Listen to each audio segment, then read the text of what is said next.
Capitalism and the climate crisis. So I've spoken a bit about the climate crisis and how it's affecting the global south, but people in England and the rest of the UK are also being impacted by the climate crisis. So I'm from the West Midlands, if you can't already tell from my accent, which is quite strong. And we had the floods in early 2020, which saw 9 people lose their lives.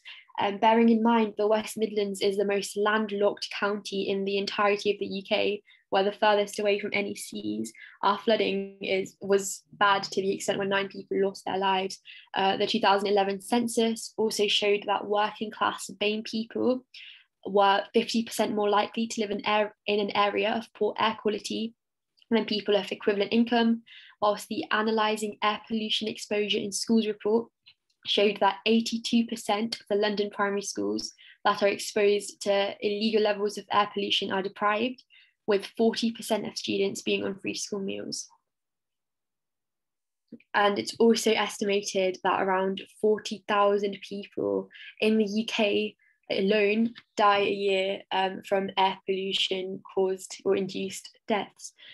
So although we might be more like accustomed to thinking that the climate crisis isn't something that impacts the UK, it is. And this is driven by extractive and unregulated systems that of capitalism, essentially. So we've got no expropriation on the power of fossil fuel companies. There's no sort of upper limits on how much carbon they can output. It's just as much as they want, because that's just not being regulated. There's not enough funding into renewable energy sectors.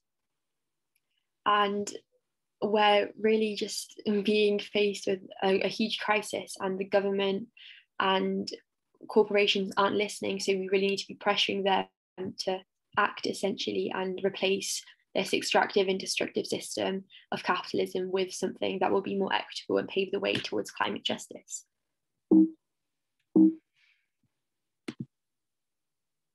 Climate change and health. So because obviously this is Students for Global Health, I've included a little slide here. Obviously though, I'm probably the least qualified person in healthcare because you're all medical students for the most part, but I can talk about this a little bit. So climate change and pandemics are inextricably linked.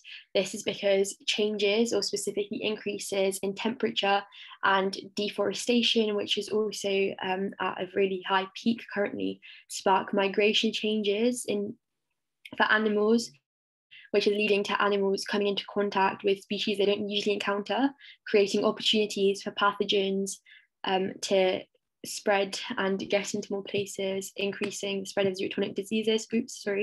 And there's also lots of other biotic reasons. There's also abiotic responses to climate change-induced natural disasters. So, for example, in Australia, when they experienced drought, they stored their water in these huge water tanks. And obviously these tanks were moist because they're full of water and warm. So they became ideal grounds for mosquitoes to breed. And that then led to a wave in malaria. So not only is the climate crisis causing an increase in pandemics because of biological factors, but also our responses to natural disasters are also inducing enormous repercussions. And there's also a severe lack of funding into looking at the links between the climate crisis and health.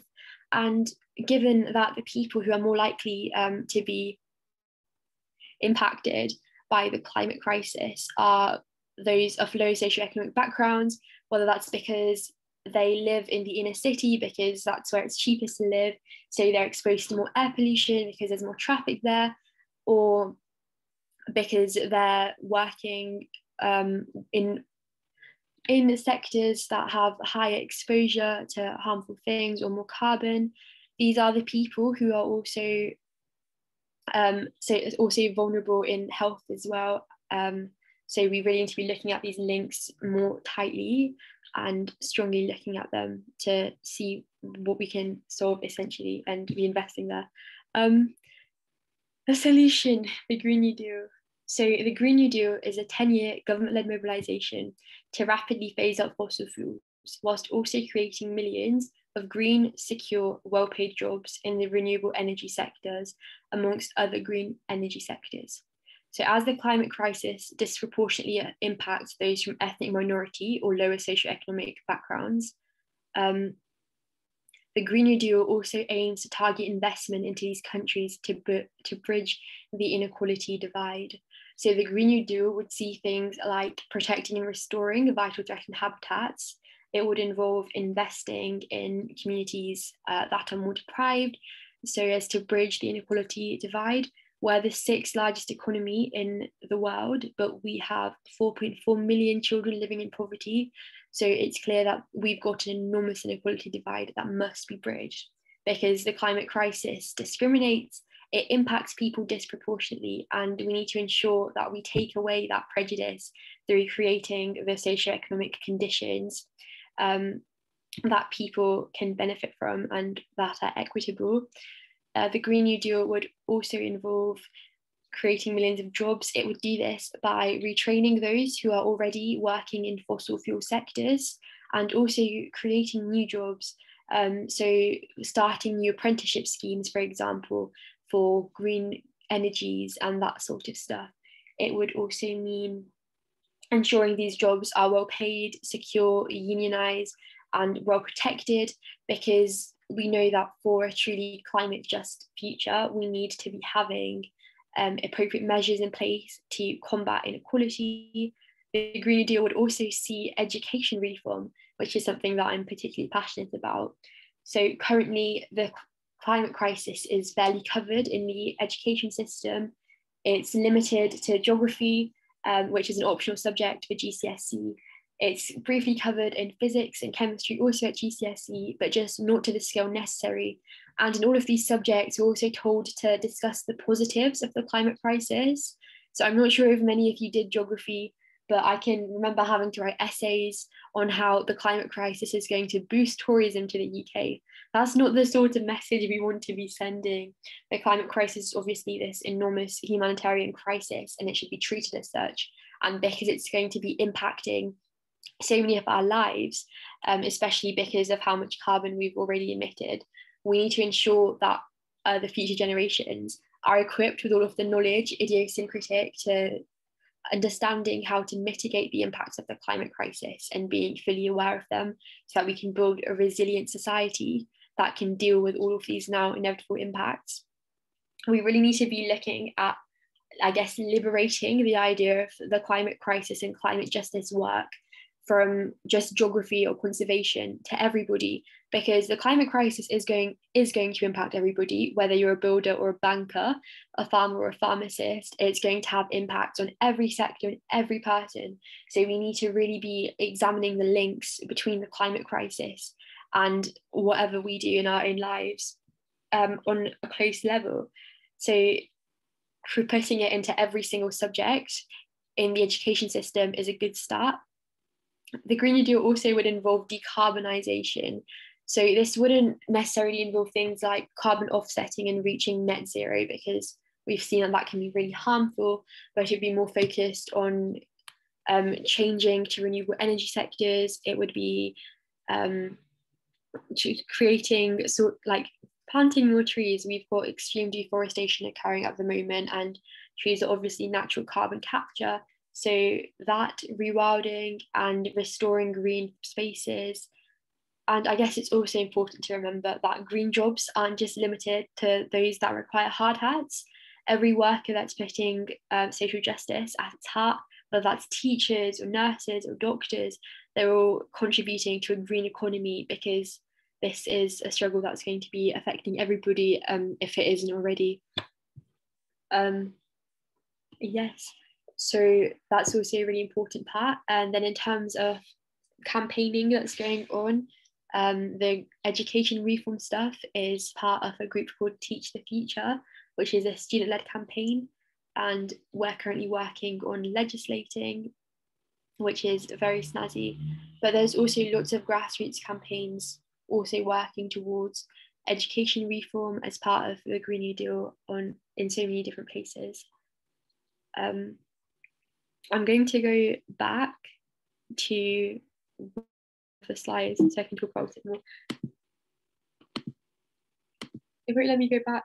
That's tragic. Okay, back here. So I feel like I brushed over this really quickly, so I'm going to go back and explain it properly. So I think when we talk about the climate crisis, we see it as maybe like something that's going to threaten ourselves. So I know that the first time I learned about the climate crisis, I was taught about my carbon footprint, and I was told to turn off the lights more and maybe cut down on meat consumption and that sort of thing. And the way it was taught was in a really sort of blaming way, almost blaming individuals for the climate crisis, when we know that's not the case. The entire continent of Africa is only responsible for 2 to 3% of the world's total carbon emissions, whereas the USA, which is just one country, is responsible for 15%, and that number is still rising. So I feel like the way that the climate crisis is dealt with in the mainstream is very much focusing on pushing the blame from corporations and governments onto individuals. And I think we really need to shake off that idea. Climate justice isn't something that's going to threaten us as individuals. It's not like we're not responsible for the climate crisis. Big corporations and governments are, because they're the ones who are emitting carbon at such great levels. So we can all engage with climate justice, and that doesn't mean that we have to give things up. I know that like it can often be pushed that we have to all go vegan, or we have to like completely stop using cars and that sort of thing. The climate justice doesn't have to be something that threatens you as individuals.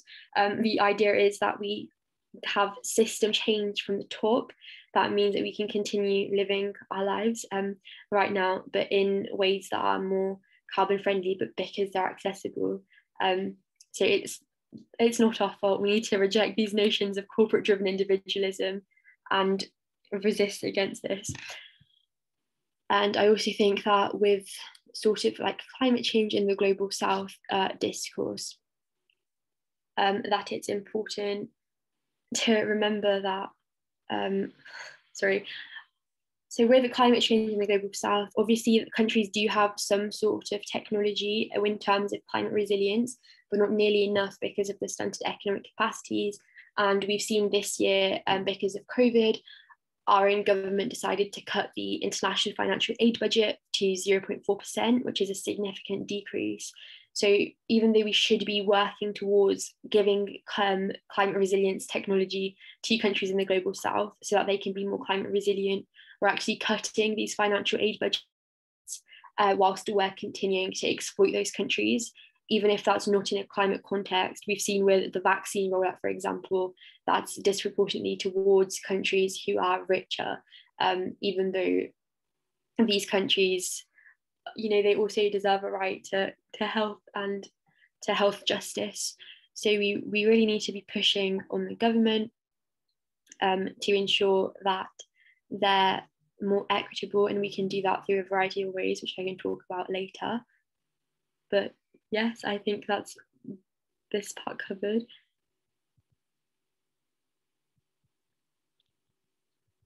But I've missed out a slide, sorry. So solutions, again, we have the Green New Deal, and yeah, the Green New Deal is also really cool because it's also meant to be centering grassroots voices. So I know I've been talking about it in a policy way, but it's meant to be led by those on the front line. So for example, women are 18 times more likely to die during natural disasters than men, and they're also 40% more likely to be rebuilding communities afterwards. So in places in the global south, like Kashmir, for example, in floods, it's often women who've been leading the fight to build back communities after they've been destroyed by natural disaster. And that also shows how the climate crisis is a question of gender justice also, because we need to be looking at why the responsibility to deal with it is so disproportionately placed on the shoulders of women, despite us being so underrepresented at the decision-making table. So women are only responsible, or only make up even about 20% of governments, even though we're more likely to be picking up pieces after natural disasters and that sort of thing. So the climate crisis is related to absolutely everything, whether that's gender justice or health justice, if that's about combating social inequality, to class struggle. It's about combating racism because the climate crisis disproportionately impacts people of colour. It's about combating educational inequality. So alongside changing the curriculum to incorporate the climate crisis, we also need to be teaching about colonialism, because obviously colonialism played such a big part in why the impact of the climate crisis are so disproportionate now.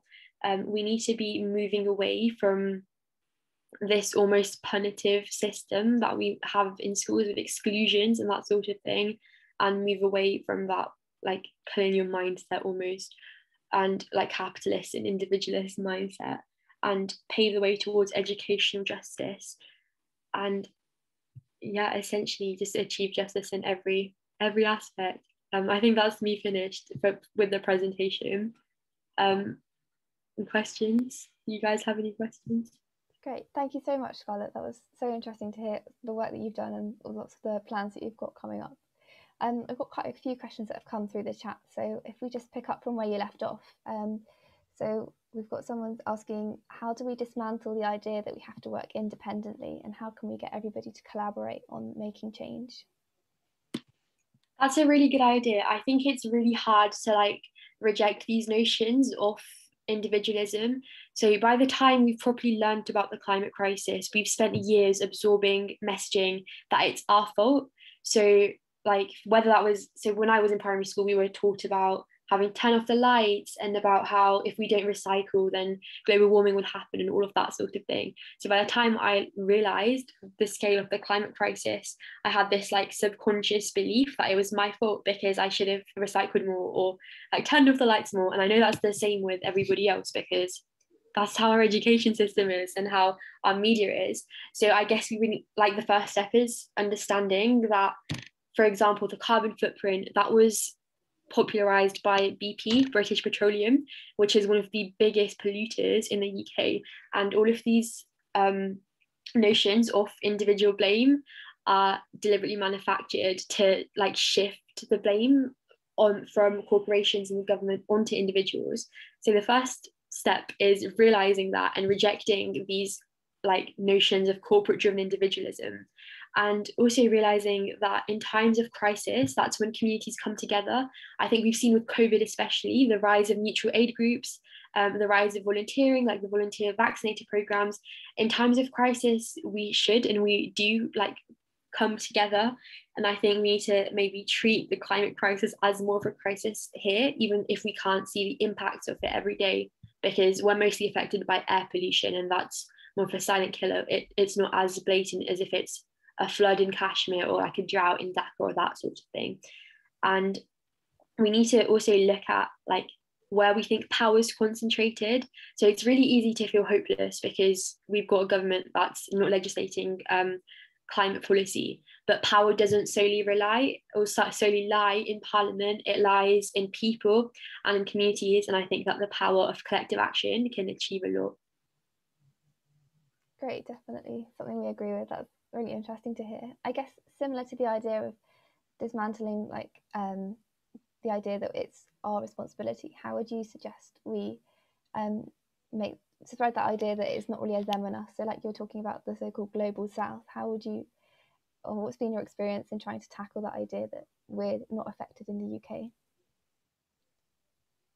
So I think that when we talk about the climate crisis, even in schools, I remember in geography, we looked at Hurricane Katrina and also something about Haiti. I can't even remember. It's only been a year, but I've already forgotten. So we only looked at case studies that weren't where we are. And when these climate change related events do happen, they're not really covered in the media. I think the most famous in the UK air pollution related thing was the death of Ella Kissy Deborah. She was 9 years old and she lived in London, and she's the first time ever that the coroner ruled death because as a result of even air pollution. I think that we need to like fundamentally reframe how we're looking at things and looking at them as like, so we do have this problem in the UK, and I think we need to be spreading the news of this more. There's loads of reports into this, countless reports. It's even included in the census, and it has as far back as 2011. I think I had a statistic earlier. And I also think that we need to start like looking at the climate crisis through the frame of colonialism more, and sort of recognize that we've contributed to this, or like predecessing governments contributed to this, and we do actually have a large part to play in this as some of the largest polluters. Even if we can't see that destruction on our own like land, we can see that we're one of the biggest polluters, and that's resulted in these massive climate related natural disasters, and really make that link and reinforce it, and I guess fundamentally change how we talk about the climate crisis, and move it away from just conservation or like a hobby for middle class people to this is a crisis that's going to impact everybody. It's already impacting people, it's going to impact us disproportionately, and we really need this strong justice aspect to it. And I guess that's something as well that you've been you're targeting with your sort of the education. I wonder if you could tell us a bit more how you found, what's been your experience in trying to tackle how climate crisis is taught in education. So I did my A-level politics when I was 13, as I mentioned earlier, and as part of that qualification, I got to look at climate and education policy. And then when the A-levels were reformed, they took out the climate module, and they also took out the modules in geography A-level. Well, they still kept some of it, but they took out a significant portion of the climate change related education. So even though we're, like skyrocketing towards climate crisis, the government and our education system is actively working on taking this out and not giving us the information that we need and that we deserve. So that shows that there's apathy from the government in terms of climate education. The head of Ofqual also responded to our campaign, and she said something about this being a trend. She also said Black Lives Matter was a trend. So, I take it with a pinch of salt, but it shows that the heads of these institutions that we're trying to tackle are really apathetic towards us. And I think that apathy is like manufactured. They know the scale of this crisis because they're the ones who are contributing to it knowingly. And I think they're trying to shift that blame away from them and onto us, and trying to like portray this as this really distant issue when it's not. So even though like that's quite depressing, even though the heads of states and those sorts of people are really apathetic, we've got lots of support from grassroots people. So we launched a petition, and in a day we got 1,800 signatures from teachers. We've also spoken to lots of teachers about this. We're currently conducting new research, but 75% of teachers that we spoke to said that they really wanted to teach about the climate crisis, that they weren't given the adequate support and training needed to do so adequately. And we also found that just 4% of students said that they felt like they had adequate knowledge about the climate crisis. And considering this is, the generation that had the climate strikes where 350,000 people marched, I think it's quite telling that only 4% of people feel like they know enough. So I think there's definitely a demand, and it's just a case of pressuring the government and like showing them that we really actually need this, and they can't hide from it. Essentially, like it's happening on our doorstep, and there's only so much denying you can do. And I guess it's a question that we'd all like to know the answer to, but how have you found, have you got any ideas of, or what's been the sort of most common reason for resisting or like changes? So you mentioned trying to avoid like shift the blame. Have you come across any other barriers? So obviously we have short-term governments, and when we want to do something like the Green New Deal, which is a 10-year government-led mobilisation, you have to initially like put in that big boost of funding, and that can sometimes mean increases in taxing, or government spending in general even is like frowned upon. So you can think of like all of the media headlines, especially in regards to Labour, where they say that it's like a magic money tree or stuff like that. So public spending in general is frowned upon, and the current government especially, does not like spending money, as austerity has shown. So that's definitely a big barrier. But I think with COVID, we've got like an economy that's in recession, and Keynes, who was a big liberal, so same school of thought as Johnson, advocated implementing in public work scheme, investing in public work schemes, which the Green New Deal counts as that would then re-stimulate the economy. But I think that they're resistant to actually do that because it might be when they're out of power, if they're out of power in a few years' time, even though it would like actually lead to that economic growth. So the question of money is definitely there. And there's also the case of fossil fuel corporations are the government's friends. You know, like they're these really rich businesses. They hold a lot of power. That's why they're expropriated. So we say that we have a free market, but like as in the government doesn't intervene, but it can when it wants to. We've seen just this weekend with the GameStop stuff. So, you know, the free market where the White House intervened and stopped people buying stocks, they have the power to do that sort of thing. Or even in 2008 in this country, the recession, when the recession happened, the government did step in and bail out the banks. So if they wanted to, they could, but because these fossil fuel corporations hold so much power and so much economic power, and also because they're so close to the government, like in a friendship sort of way, they're also resistant to act. But I guess nepotism isn't an adequate reason to not act on the climate crisis. So there's only, again, so much they can resist us trying to fight for change, especially when there's such a big consensus for this. In the 2019 election, 2/3 of voters said that climate change was their top priority when it came to voting. Oh wow, that's interesting. I didn't know that fact, but that's definitely a positive sign going forward. We've got a really interesting point in the chat saying about how we've got sort of a very colonialist sort of promoting British values in a lot of our school curriculum. I wonder if that's like anything that you've come across in your experience of trying to, or like just in school experience or coming and trying to change the curriculum. I'm not really sure what promoting British values means exactly, but I know that, for example, when I did history GCSE, and when we learned about Elizabeth I, we learned about how she was amazing because she expanded the British Empire, but we weren't told about what that empire actually did and about all of the crimes that empire committed. It was just, oh, look at this queen, she expanded our empire. We owned like a large portion of the globe, even though we're this tiny country or tiny island. So I think that there's definitely that weird like rose-tinted lens of looking back at the past. I think we've seen this recently a lot with COVID, with some older people saying that we survived the war, we can survive COVID, because like we tend to look back at things and see them as better than they are for some weird reason. So we're kind of doing that here. And I guess we're like translating that weird optimism to the climate crisis. So we can be like, oh, well, we survived the war. We can survive impending like low-key existential collapse because we've done it before, but we haven't really. I guess, as you mentioned as well, that sort of ties in with what we've come across with the Black Lives Matter movement, like the idea of challenging how we're representing our history. I wonder if there's any links that you've come across between the Black Lives Matter movement and the like campaign for climate crisis and justice.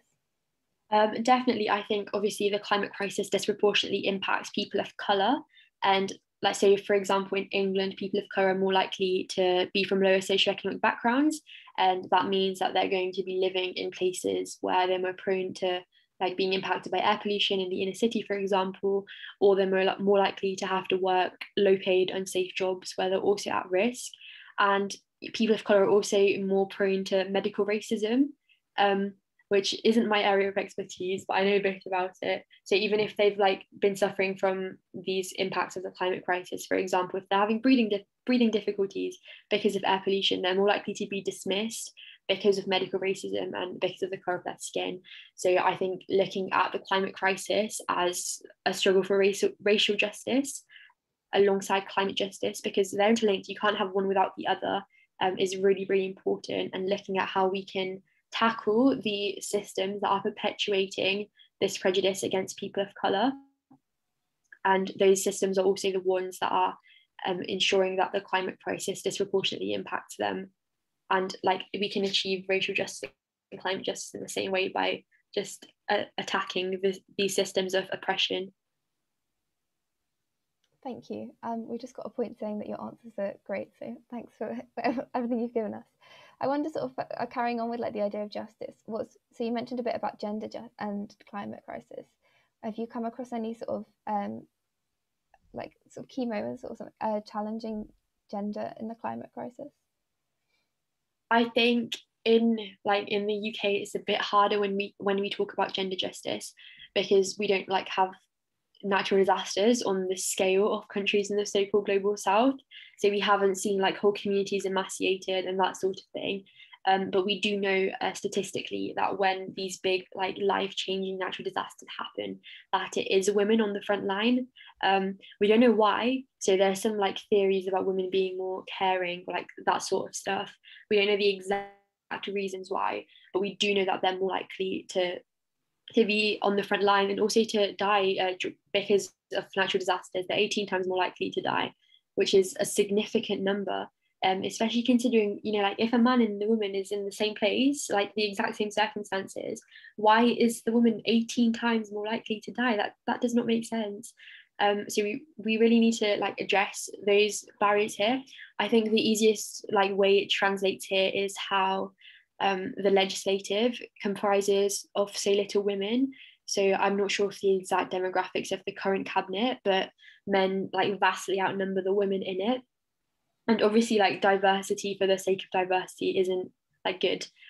But I also think that like the people who are being impacted by things should be the ones who are leading on them and should be leading voices on them. And in terms of things like gender justice, the people who are leading on those in terms of campaigning are generally like white middle class campaigners who are quite liberal and don't really like look at the issue of gender justice in too much nuance outside of conventional things like the gender pay gap, which is obviously awful and it shouldn't happen. So I guess we need to like be looking at how we can uplift these grassroots voices, because there are obviously grassroots voices in the UK who are being impacted disproportionately, grassroots female voices from lower socioeconomic backgrounds. But also, I think we have a duty, because of the historic legacy of colonialism, to be uplifting these voices from women in the global south as well. And that uplifting obviously shouldn't be done without like reparations and the cancellation of debt and that sort of thing. But we also do have a responsibility to ensuring that we're like centering those voices in the policy that we make. Great, thank you so much for that. That's given lots to think about. Just for everyone listening as well, our next event, which will be on next Thursday, is actually looking at climate and gender. So we'll be carrying on the discussion there with that one. We've also got some more questions. So we had someone asking, have you got any tips for activism in lockdown? That's a good question. I think at the start it was quite hard when we like just went into lockdown in March in 2020. But now I think like Zoom has finally fixed all of its bugs pretty much. The only like downside for me is my bad internet. But I think that online activism is almost more accessible for people, because there's like you don't have to transport to meetings, and most people will own a device where they can access the internet.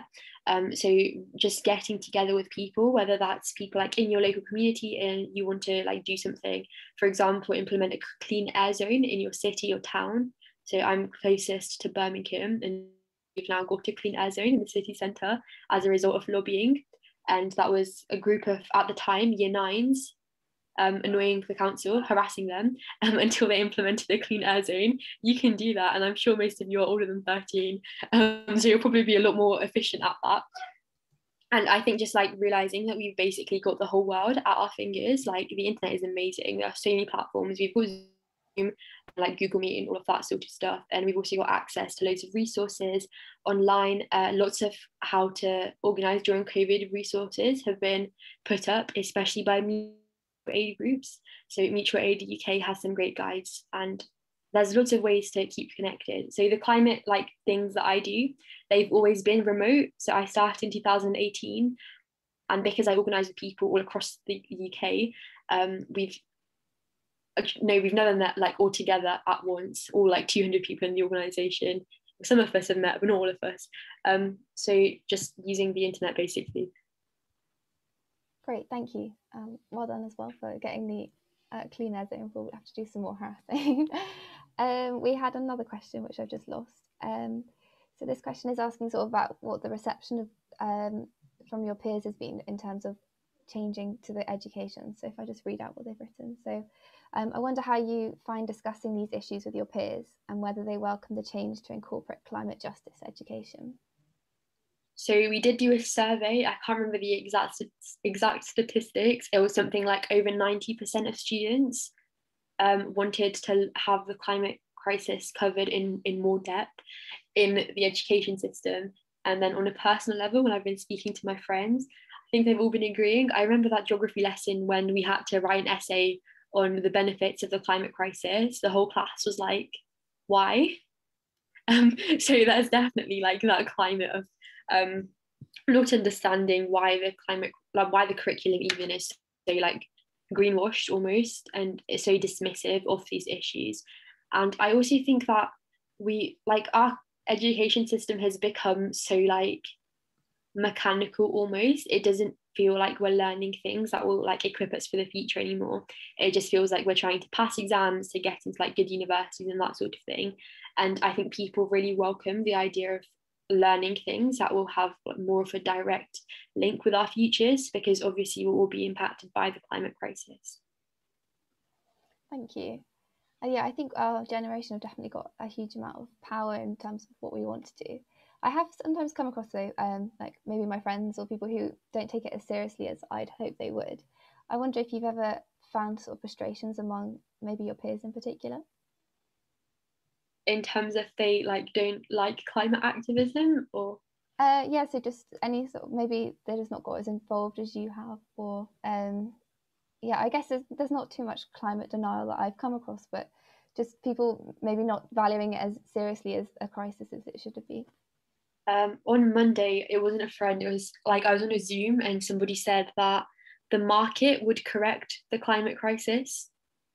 As in like, yeah, which doesn't make sense, because okay, the climate crisis is an example of market failure because it's been unregulated carbon emissions.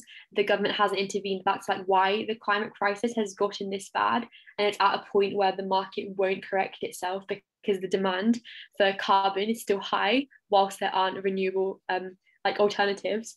And he just refused to listen to anybody. So I feel like there are probably other people like that who are like ideologically really like laissez-faire economists who want to believe that the market will solve the climate crisis when it won't. But I don't know if that's like naivety or if it's like deliberate because they like the idea of an unfair capitalist economic system. Who knows?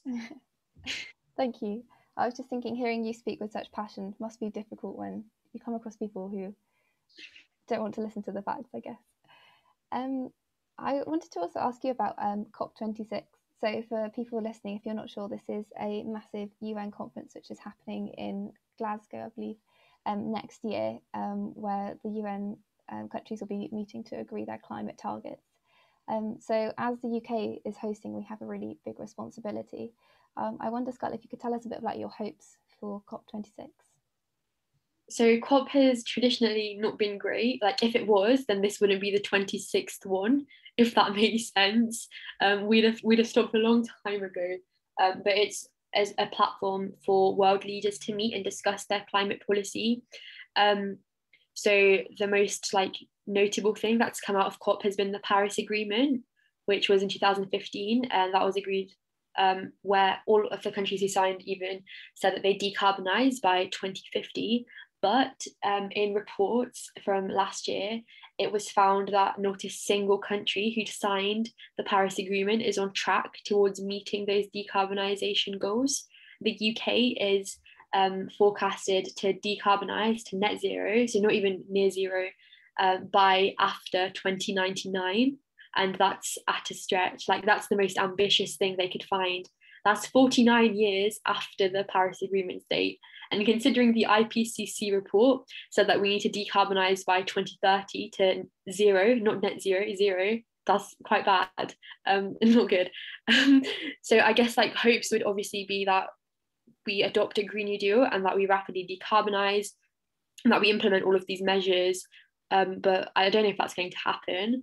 I feel like the bare minimum here is actual commitment to the Paris Agreement. It was signed 6 years ago, and there's like no excuse for us to not be meeting the targets, especially the UK, we're the sixth largest economy in the world. We more than have the economic capacity to meet the targets set out to decarbonize. So it's a political choice for us to not be doing that. And like, there's no reason that we shouldn't be decarbonizing or like agreeing or committing to more climate ambitious policy at COP. But knowing our government, I doubt that they're actually going to like do these climate actiony thingies. But when they like refuse to be more ambitious, just know that's a political choice, even if they act like it's a necessity.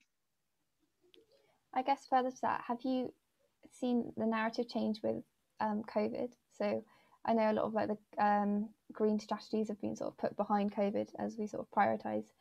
How have you found the effect of COVID on your work so far? So the Prime Minister announced he called it the Green Industrial Revolution. He did that in November. So he announced £9 billion for green things. But when you actually looked at that, only £3 billion of that was new. So the other 6 billion was just money he'd moved around and was already there. And in contrast, he announced 16 billion for the military, which is a really carbon intensive industry, obviously. I think that the climate crisis hasn't been pushed back because of COVID, because we know that like the climate crisis has impacted the transmission of COVID in some way. I think I've seen some reports, but not any with conclusive results yet. But they have shown that there's like been some sort of link because of how it's a disease, a zoonotic disease or virus even. And I think that campaigners have also acknowledged that like if this is COVID, like now on this massive scale, then when the impacts of the climate crisis exacerbate, pandemics will also like be on greater scales to COVID. So I guess lots of organizers have seen this as almost a warning of like what it's going to look like in the future if we don't decarbonize. And like this is the lower end, right? Because we haven't like emitted as much carbon now as we will have in 20 years. So I feel like it's almost like been a call to action for a lot of people because they've realized that the scale of stuff is going to be a lot bigger than we thought. Because when you're like reading about things or imagining them, it's easy to not quite comprehend the scale. But when you've been locked up for a year because our government is that inadequate at dealing with crisis, it's a lot like easier to look at the scale of the problem that we're facing. So I think that the climate crisis hasn't been pushed back. I think that people have like been able to look at it in a new light and in one that they can relate to more and understand more. But I think the government is always going to be apathetic, this government anyways. Yeah. Great, thank you. We've got another question come through, sort of to what we were talking about earlier. So have you got any advice for bringing up the climate, sorry, let me read this again. Have you got any advice on bringing up the climate crisis to people who are apathetic, or any ideas on how to encourage action? I think that like the first thing with this is acknowledging that we're like almost conditioned to be apathetic to things. So for example, England is the only country where the voting age isn't 16 for like local elections. In every other devolved nation you can vote at 16. That's because the government does not like young people. And like we're consistently ignored by this government. So the A-level scandal, for example, with the algorithm, and now where we don't know what's happening with exams and that sort of thing. All the government ever does essentially is ignore us. So it's really easy to feel like they don't care, because they probably don't, to be honest. But like it's really easy to feel like that and to like feel the brunt of that apathy. So I think it's like good to come at this from that point of understanding, but like change comes when we realize that that apathy is there to stop us like making change and like resisting against it, because we should and we can, and like better things are possible. Just because like we can't see them yet doesn't mean they're not there. My friend always says it's hard to see the other side of the storm when you're in the middle of it. So I guess that's like a good analogy here as well. We're in the middle of a crisis where the government aren't like adequately dealing with anything, so it's hard to think of a word they would. And I think also like looking at examples of countries who are like better on climate than us is good. So New Zealand, for example, they're not perfect, but they're significantly better than we are. They've got better decarbonisation policies, and they're one of the closest to actually meeting the set out by the Paris Agreement. They're obviously not on track because no country is perfect, or even good at this point. But like they're better than us, we could be like them. And they're also better at COVID as well, which shows that their crisis management is also a lot better. So they'll be better at dealing with the inevitable impacts of climate crisis.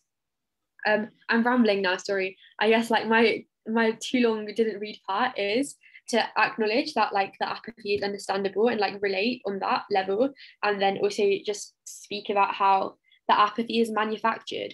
Because if there's like no resistance to what you're saying, to what the government's doing, then they can continue pushing out that like bad policy, and that's what they want. So caring is an act of resistance, even if you're not like going on protest or whatever. Just like taking the steps towards realizing something is wrong is the first step towards overturning those decisions and realizing that things can be better. We deserve better. We should have better. We can do it, and like other countries also have it better. We can do that. It's achievable, and I guess like really drilling that through also. Great, thank you. Those are really inspiring words to hear, I guess. I think you've given us so much to like think about today. I'd be really interested just to hear sort of some of your plans coming up. So either your plans personally or in the networks that you're involved in. So Teach the Future, what are we doing? Okay, so we've like, as a student people, we're currently writing another piece of legislation, which is exciting. So we'll see what happens with that. We've already written one bill, which is the English Climate Emergency Education Act, and it would, if implemented, basically like enshrine the changes to the education system in law. So we also might be going there somewhere with that somewhere. It's a bit hard with COVID because Parliament's closed, obviously. But we're going to be like pushing all of the policy routes as much as we can. And I also think that's scaring the government a bit too, because when they see us in Parliament, we're like random children. It's a bit scary for them because we don't even have the vote, but we're writing legislation. That's scary if you're a government who hates young people. So that's like one of our plans, that sort of stuff. And then obviously COP is coming up, so we're hoping to do lots of actions around that because it will be, you know, a global summit for the climate, like specifically on this. And we also have COI, which is the youth version of COP. That's in Italy because Italy's co-hosting COP with us. So we will probably be doing more actions around that, but just generally like keeping pressure on MPs, emailing them lots because they will eventually reply. Like a good example is one of the people I like volunteer with. He emailed his Tory MP about Teach the Future, which is the climate education thing, and he replied back, the MP, saying that it was an awful idea and he hated it. And 7 emails later, he's finally replied saying that he's going to forward our email on to Gavin Williamson, who's the education secretary. So persistence works. Don't be deterred by your MPs being mean. Just carry on harassing them. They're paid to deal with your emails, so don't feel bad either. It's their job. Keep on harassing your MPs. We're going to keep on doing that. We're going to keep on working on legislation. We're going to keep on like doing social media pushes and that sort of thing. And then also actions as soon as it's COVID safe. We probably won't be able to march for a while, but we will be able to do things like projections or banner drops and that sort of thing, and just keeping up like the public traction and also the parliamentary traction around the climate crisis and the Green New Deal. Wow, sounds like you've got lots in the pipeline. I guess probably one of the final questions I have is, you sound like you've done so many incredible things. What keeps you motivated all the time? I think that like, I don't know if it's a thing of motivation. I think it's like more of a necessity almost. So like I'm half Kashmiri and half Dutch. So in like where my grandparents in Kashmir were from, that whole entire village has been flooded. I've never been there, but like I'll never be able to go there because it's like completely flooded. And the Netherlands is projected to be completely submerged underwater by 2100. So I even though I haven't been there, I can like imagine what that's like almost. And I know that this is a lived reality for so many people who've already had their lives destroyed. And like, even if we can't like visualize that now. It is happening. I know people kind of, not really, like stories of people who used to live there, who've had their like complete lives destroyed. And I think that we don't like have the option for apathy. Like I think it's a natural response to want to hide from something when it's like big and scary and we don't know how to deal with it, especially when you're not taught about activism in school, are you? It's like something that's scary and it's hard and it's difficult to break into, but and it's easier to like hide away from it, but that's not really an option when like so many bad things are happening in the world. The only option here is to like act and to fight for better things. It's the climate crisis is already happening now. We can think of people who've already been impacted by this, and I guess like we have to act. Like it's sink or swim, right? Literally physically because of flooding, that sort of thing. Fab. Thank you so much. So I think we've come to the end of the questions now. So unless anyone has anything else they want to quickly put in the chat, I think I'd like to just say on behalf of everyone, thank you so much for all of the interesting thoughts you shared with us. I think you can just have a look in the chat to see how inspiring you've been. So thank you so much to everybody for attending, and thank you so much to Scarlett for speaking with us today. Please do come along to our next talks, which will be next Thursday and the following Thursday, looking at climate justice and gender, and then climate justice. I've forgotten that final one, but I'm sure it'll be great as well. So thank you everyone for coming, and thank you Scarlett once again. Thank you.